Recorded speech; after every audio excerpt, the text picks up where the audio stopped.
रात का घना अंधेरा, हल्की हल्की बारिश हो रही थी और ठंडी हवा पेड़ों के बीच सरसराहट पैदा कर रही थी। शहर के बाहरी इलाके में एक पुरानी सुनसान हवेली थी जिसे लोग शापित हवेली कहते थे जो भी उस हवेली में गया कभी लौटकर नहीं आया।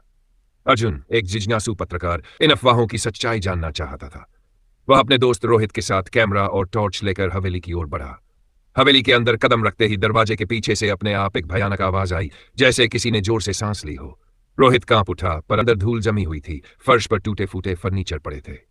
अचानक दीवार पर टंगी एक पुरानी पेंटिंग पर अर्जुन की नजर पड़ी। यह एक महिला की तस्वीर थी जिसकी आंखें कुछ अजीब थी, जैसे वे उन्हें घूर रही हों। तभी एक जोरदार झटका लगा और हवेली का दरवाजा अपने आप बंद हो गया। दोनों घबरा गए। हमें यहां से निकलना चाहिए, रोहित ने कहा, लेकिन अर्जुन को पेंटिंग के पीछे कुछ अजीब दिखा, एक गुप्त दरवाजा। उसने हिम्मत जुटाकर दरवाजा खोला।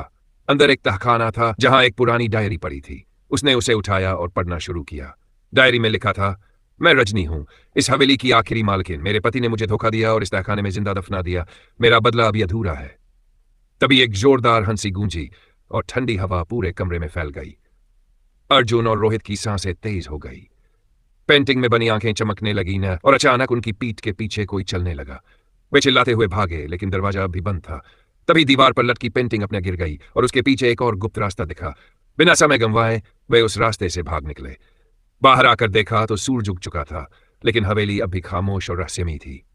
अर्जुन ने डायरी संभाल ली, लेकिन वह अब भी सोच रहा था, क्या सच में रजनी की आत्मा अब भी बदला लेने के लिए हवेली में भटक रही थी, या यह सिर्फ एक डरावना संयोग था? कोई नहीं